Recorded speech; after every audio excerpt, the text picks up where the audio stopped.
Hello, my name is Kate Wagner, Reading Interventionist with Read Learning Services. Today I'm going to discuss some strategies for spelling that you can use with your student with reading and spelling difficulties, and it encourages your student to pay particular attention to phonemic awareness. Let's get started. So in order to show you these strategies, I'd like to model them using my document camera. And you may see my document camera right here. I'll zoom out just a bit so you can get my paper. So when you're working with your student who has reading or writing difficulties, it's best practice to use a multi-sensory approach to spelling. In which case, your student will need to use both hands in order to efficiently use the strategies that I'm going to teach you today. So, we're going to begin by giving a prompt to your student who is spelling single syllable words. Okay? So, when your student has a sentence that they want to or need to spell, start by having your student say that sentence out loud. This will build your student's auditory memory and get them thinking about the specific sounds in each word. For example, the draft by the bench is grand. So now that I said it out loud, I can begin spelling. The first word is a sight word, so I simply just have to write that word. Sight words are those words that we simply have to memorize because they don't follow our regular phonetic patterns. I'm saying it out loud, and so should your student. Now, I'm getting to a word that I will have to employ a multisensory strategy to make sure I get all the sounds in the right spots. So I'm going to take my non-writing hand and tap out each sound starting from left and moving to right in reading order. Draft. D, a, f, t. The draft. Okay, so I have more to go, but I want to show you a couple other strategies as we move forward. So pay attention that when I get to the word bench, I am going to use a vowel keyword to help cue me in and make sure I'm using the correct vowel for the sound that I want. The draft by the bench is grand. The draft by the bench. B, Eddie, n, ch. Is g,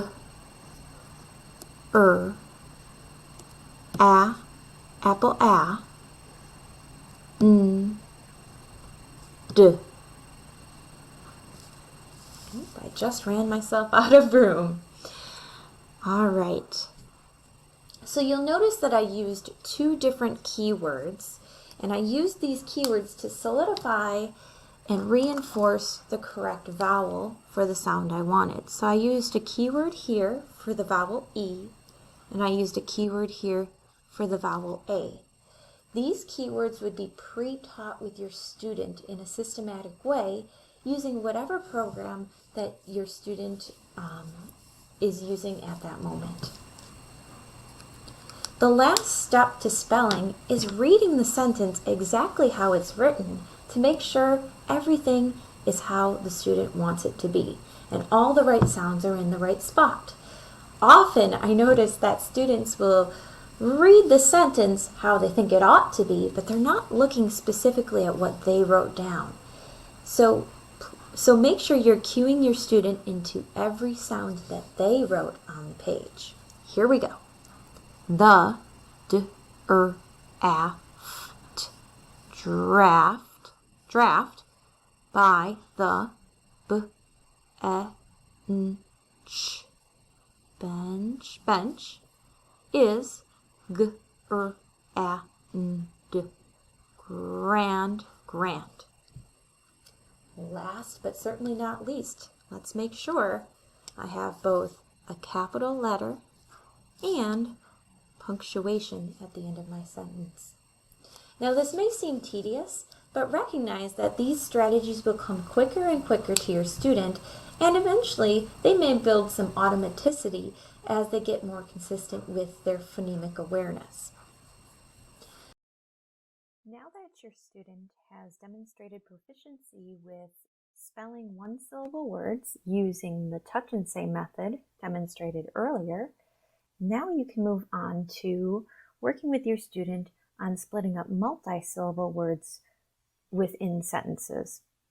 At this point, your student should be feeling comfortable with one-syllable words, splitting them on individual digits, and there will be a new technique for multi-syllable words. Let me demonstrate what that looks like.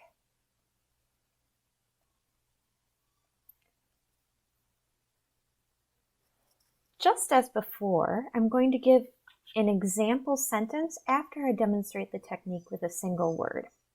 In multi-syllable division, we're still splitting words up using reading order, going from left to right, but instead of using individual digits, as we had with the touch and say method in one-syllable words, we're going to use our whole hand to tap and say. So I'll show you what that looks like with an individual word. Let's say we have the word music. I would say the word music, and then I would tap out the entire word, splitting each syllable with a single tap on my desktop. Mu-sick. Next, it's important to repeat the tapping technique and spell each syllable in isolation. Mu, sick. I want to point out a couple of things that are handy when I'm working with students. The first thing is I encourage students to leave a little extra space between syllables as they're beginning this technique. This not only allows them to see the syllable division clearly, but it also allows them to add any additional letters, such as doubling rule letters, as they need to. The second thing I'm going to point out is that if a student is struggling with individual sounds in a syllable, it may still happen. They can go back to the touch and say technique within one syllable before tapping the next syllable. That strategy is still in their toolbox and still available to be used if they need it. Next thing I'm going to do is show you how to incorporate this into writing a sentence.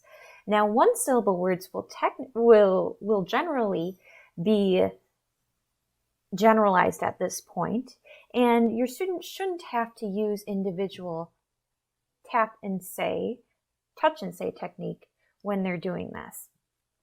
Now, they can pull it back in if they need to, but they shouldn't have to do it with every one-syllable word. So, I'm going to suppose I have the sentence, the children will discuss the tennis match. All right, with sight words, again, I'm just going to say and write the word. The, I have a multi-syllable word, children, chill,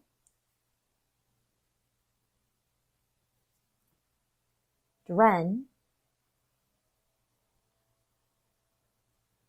will, discuss, discuss, dis, cuss, the, tennis, tennis, te,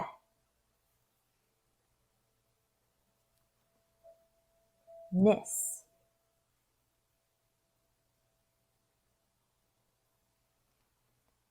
match. Oops, that last one I didn't really have to tap. I want you to notice a couple of things here. those sight words I just said and I spelled, along with some of the easy one-syllable words. There are a couple words that incorporated some different rules that hopefully your student is learning in tandem with multi-syllable division. These are some doubling rules, and there are a couple of ways your student could approach these rules. Some of my students don't like to interrupt their thought process, and they struggle incorporating the rules as they're writing from the beginning. So what I typically tell those students is spell all the words you can here, and then when you're going back to check your sentence, you can add those additional letters, such as discuss, the double S, and tennis, the double N. The last thing I always tell my students to do is to read through their sentence, checking for spelling and sounds, but also checking to make sure that they've followed all of their syllable division rules and the rules that are dependent upon syllable division. So I'm going to model that right now. The, chill, dren, will, discuss, the, tennis, match. Checking for punctuation and capitalization, and that looks just about right. That is it. So it is a tap and say technique rather than a touch and say technique for multi-syllable words, and it's pretty straightforward as long as your student knows how to divide words into syllables, can feel the rhythm of dividing words into syllables, and can incorporate their syllable dependent rules. That's all I have for you today. Happy teaching.